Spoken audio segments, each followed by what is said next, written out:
కావాలనే మీ కలను నెరవేర్చుకోండి. సంప్రదించండి హెగ్డే ఫెర్టిలిటీ, హైదరాబాద్, తెలంగాణ.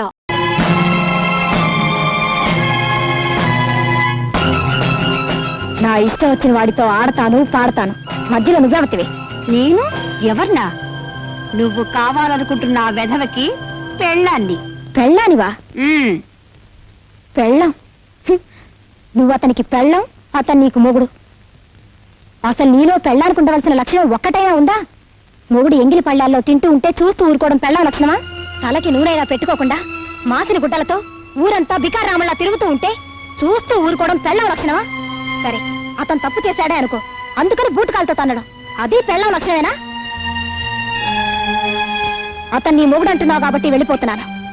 నిజంగా జీవితంలో నాకు అతను లాంటి వాడు దొరికితే నీలాగా భ్రష్టురాల్ని కాను. అతనితో హ్యాపీగా జీవితాన్ని పంచుకుంటాను. వస్తా. పెద్ద సావిత్రి వచ్చింది నాకు బుద్ధి చెప్పడానికి.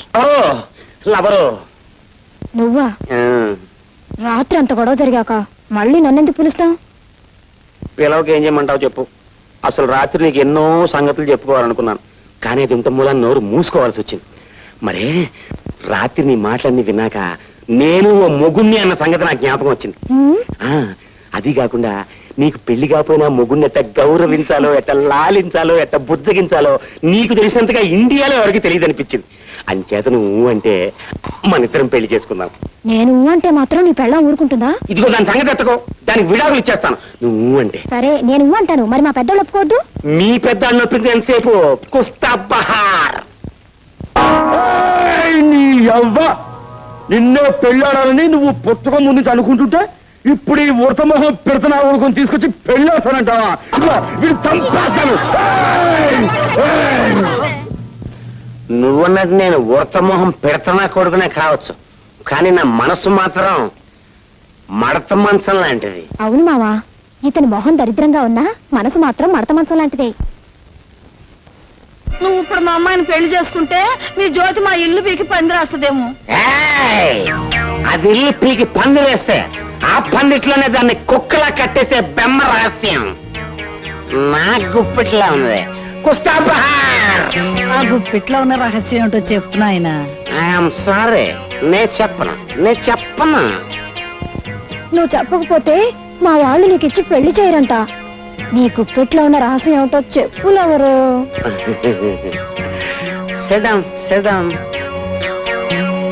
జాగ్రత్తగానండి చూడండి, నువ్వు కూడా జాగ్రత్తగా చెప్పు. చెంచల్ చచ్చిపోయినని చెప్పి జ్యోతి దాని ప్రియుడు కలిసి నా చేత మా మామయ్యని బ్లాక్ మెయిలింగ్ చేయిస్తున్నారు. అసలు నిజం చెప్పాలంటే చెంచల్ చచ్చిపోలేదు, బతికే ఉంది. అవును, బతికే ఉంది. నా కళ్ళతో చూశాను, బతికే ఉంది. పోయినా కొడక కొయ్, ఆ ఆడ కుదుర్చావని మేము అంతా చూసావురా. అదే పొరపాటు. అది చెంచల్ శవం కాదు, వేరే అమ్మాయి శవం. చెంచల్ చచ్చిపోయిందని మా మామయ్య ఇన్స్పెక్టర్ లింగాన్ని పిలిచి కేసు మాఫ్ చేయమన్నాడు. ఎందుకు సార్? ఈ 10,000 ఖర్చు పెట్టి ఈ కేసు ఎవరి మీదైనా బనాయించు. చెంచల హత్య కేసులో మా అల్లుడి పేరు బయటకు రాకుండా చూడు. నీకేం భయం లేదు. అక్క, ఆ విధవ నువ్వు చచ్చిపోయావని చెప్తుంటేను నిజంగానే అంత పని జరిగింది. ఓ కుర్రాడు రక్షించడం వల్ల బతికి బయటపడ్డాను. చెంచలా, నువ్వు నిజంగా చచ్చిపోయావు అనుకుని నీ హత్య రహస్యాన్ని అడ్డుపెట్టుకుని మా మామని బ్లాక్ మెయిల్ చేస్తాను బ్రహ్మాండమైన ఐడియా ఇచ్చా. ఎస్పీ లెవెల్లో ఉన్న ఒక పెద్దవాడు మన చేతికి చిక్కే ఆపర్చునిటీ మనం వదలకూడదు. అంటే అదే మాదిరిగా ఉన్న ఒక పిల్లని ఆనవాళ్ళు తెలియకుండా ముఖమంతా చెక్కి పడేసి అదే బ్యాగ్ లో పెట్టి నదిలో పారేస్తే చెంచల శవం అనేగా పోలీసులు అనుకుంటారు. నిజమే, కానీ మన అడ్జస్ట్మెంట్ కోసమని చావటానికి సిద్ధమయ్యే ఆడకూతురు ఎక్కడ దొరుకుతుంది?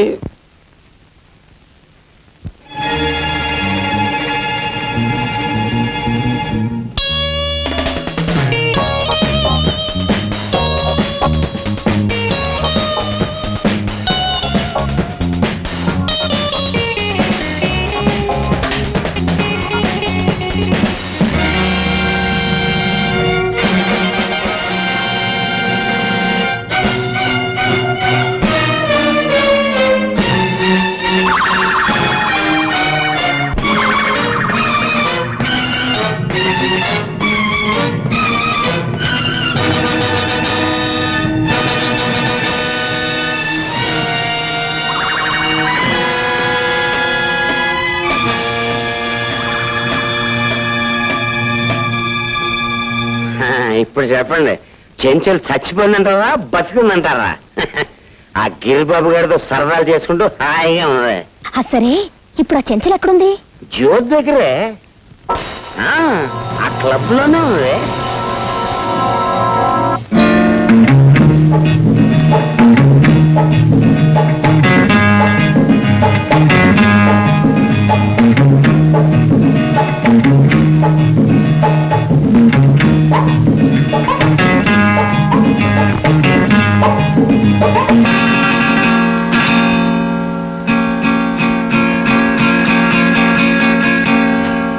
చెంచల్ చచ్చిపోలేదు, బతికే ఉంది. ఇంపాసిబుల్. చంచల బ్రతికుండే అవకాశమే లేదు. చంచల హత్య చేయబడినట్టు కోర్టు వారు నమ్మారు. నిందితుడికి శిక్ష కూడా విధించారు. ఈ కేప్ రికార్డులో వాడి మాటలు ఎవరో తాగుమతి మాటలే ఉన్నాయి. అంచేది ఈ మాట అసలేనమ్మా. లేదు సార్, చెంచల బతికే ఉంది. నా ప్రాణాలకు తెగించారా సరే ఆవిడ మీ ముందు హాజరుపరుస్తాను. మా బావ నిర్దోషం నిరూపించుకుంటాను. ఐడియా చూస్తే అగ్రే ఉంది, కానీ తమరెక్కడి నుంచి కదలడానికి వీలు లేదు. సార్ మాట్లాడు. ఆ నెత్తి మీద టోపీ నా నెత్తి మీదకి, నా నెత్తి మీద టోపీ ఆ నెత్తి మీదకి ట్రాన్స్ఫర్ చేసిన మాయగాడిని నేను చచ్చిన విడిచిపెట్టను. నేను నువ్వెవడో విడిచిపెట్టకపోవడానికి నేను విడిచిపెడుతున్నాను. రాజా నువ్వే చూడు, చెంచలను మాకు అప్పగించకపోతే నీ బావ హంతకుడు అవుతాడు. మీ బావను తప్పించినందుకు నువ్వు నేరస్తులు అవుతావు. మీ ఇద్దరు నా చేతి నుంచి మాత్రం తప్పించుకోలేరు, గుర్తుంచు.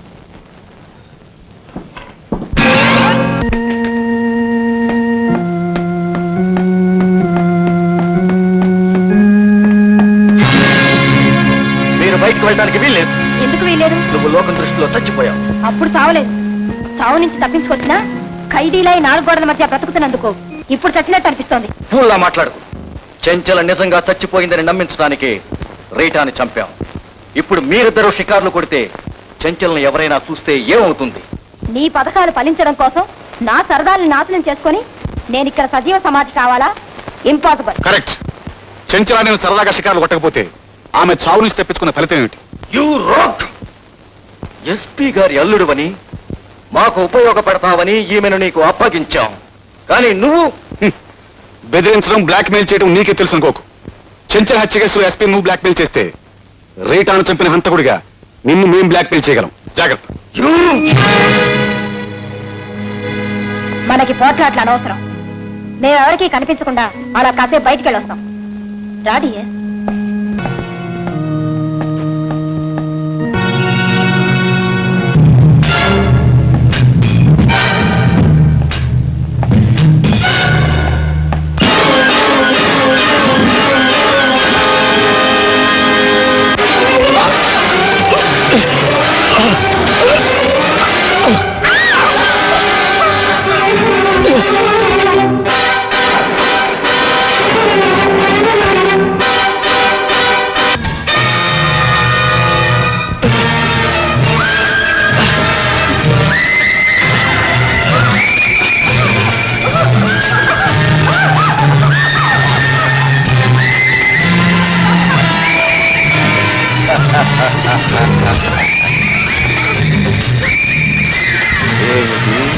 షికార్లు కొడతారా?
నేను ఎదవని మాట్లాడుతున్నాను. ఏం లేదు, జీవితంలో మొట్టమొదటిసారిగా ఓ మంచి పని చేద్దామని ఫోన్ చేశాను.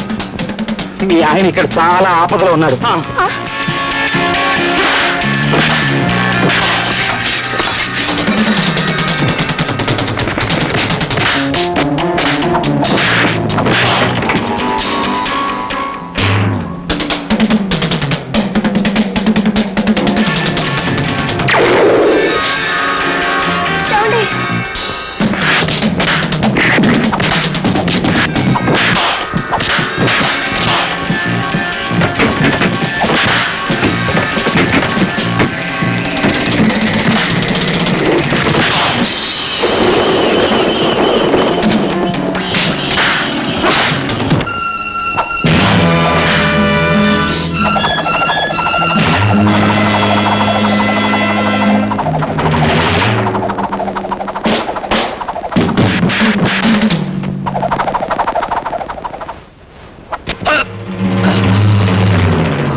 మనం అనుకున్నట్టుగా చెంచల శవాన్ని తగలబెట్టడానికి ఇక్కడే ఏర్పాటు చేశారు.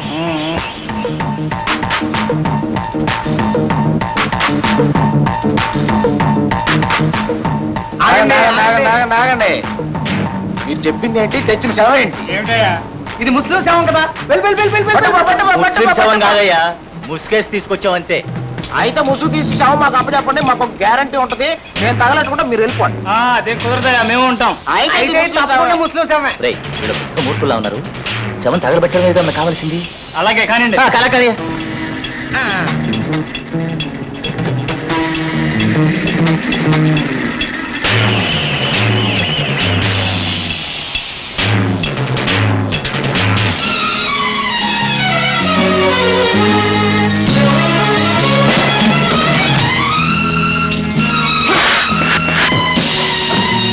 Good morning sir.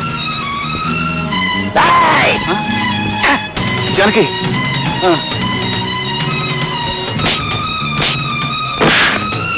జానకి,